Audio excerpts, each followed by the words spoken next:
क्या सोने में फिर से बड़ी तेजी आने वाली है या अभी गिरावट का दौर खत्म नहीं हुआ? क्योंकि पिछले कुछ दिनों में सोने और चांदी ने निवेशकों की टेंशन बढ़ा दी है। कुछ ही दिनों में सोना अपने हालिया हाई से काफी नीचे आ गया है, लेकिन अब कीमतों में हल्की रिकवरी भी देखने को मिल रही है। ऐसे में सबसे बड़ा सवाल यही है कि क्या अगले हफ्ते ये रिकवरी टिकेगी या सोना फिर से फिसलेगा, और आम निवेशक को अभी क्या करना चाहिए? चलिए समझते हैं बुलियन आउटलुक के आज के एपिसोड में। दरअसल पिछले हफ्ते सोना नवंबर 2025 के बाद अपने सबसे निचले स्तर तक पहुंच गया था। वहीं चांदी में भी बड़ी गिरावट देखने को मिली। फिलहाल एमसीएक्स पर सोना 1,44,000 प्रति 10 ग्राम के आसपास ट्रेड कर रहा है। वहीं चांदी भी करीब 2,22,000 प्रति किलो के आसपास ट्रेड कर रही है। यानी कुछ ही समय पहले रिकॉर्ड ऊंचाई पर पहुंची दोनों कीमती धातुओं में अब तेज करेक्शन आया है। अब सवाल है कि आखिर ऐसा हुआ क्यों? इसके पीछे कई वजह है।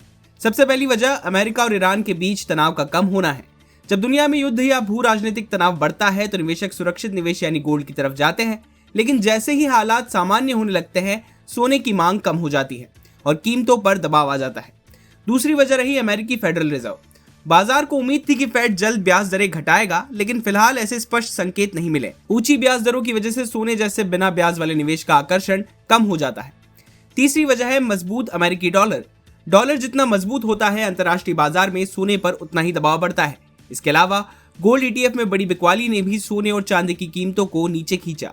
लेकिन फिर शनिवार को सोना और चांदी संभले क्यों? दरअसल अमेरिका से महंगाई यानी इन्फ्लेशन के ताजा आंकड़े आए। इसके बाद बाजार में उम्मीद बनी कि फेड भविष्य में ब्याज दरों को लेकर थोड़ा नरम रुख अपना सकता है। इसी उम्मीद की वजह से सोने में खरीदारी लौटी और कीमतों में हल्की रिकवरी देखने को मिली।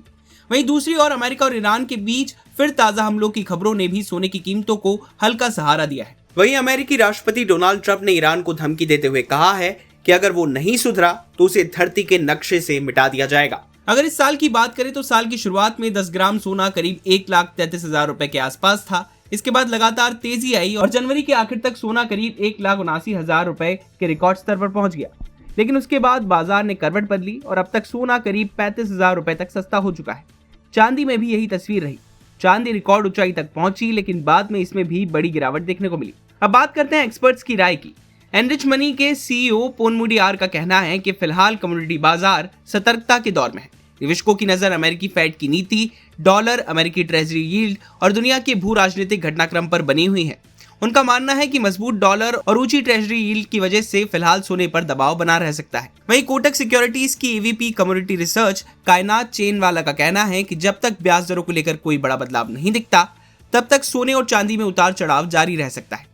उनके मुताबिक पिछली फेड बैठक के बाद सोने में 5% से ज्यादा और चांदी में 10% से ज्यादा की गिरावट इसी अनिश्चितता का नतीजा है। उधर एलकेबी सिक्योरिटीज के कमोडिटी एक्सपर्ट जतिन त्रिवेदी का कहना है कि अब बाजार की नजर अगले हफ्ते आने वाले non farm payroll, US unemployment data और दूसरे अमेरिकी आर्थिक आंकड़ों पर रहेगी।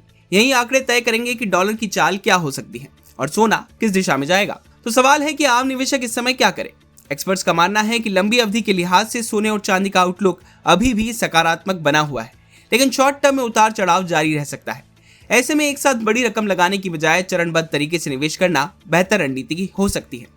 साथ ही अमेरिकी फेड, डॉलर, ट्रेजरी यील्ड और वैश्विक घटनाक्रम पर नजर बनाए रखना भी जरूरी होगा। कुल मिलाकर फिलहाल सोने की अगली चाल 3 बड़ी चीजें तय करेंगी: अमेरिकी फेड का फैसला, डॉलर की मजबूती और दुनिया का भू राजनीतिक माहौल। अगर फेड ब्याज दरों में कटौती के संकेत देता है तो सोने में फिर से तेजी लौट सकती है, लेकिन अगर डॉलर मजबूत बना रहता है और ब्याज दरें ऊंची रहती हैं तो सोने पर दबाव जारी रह सकता है। बिजनेस से जुड़ी बाकी तमाम खबरों के लिए आप देखते रहिए बिजतक।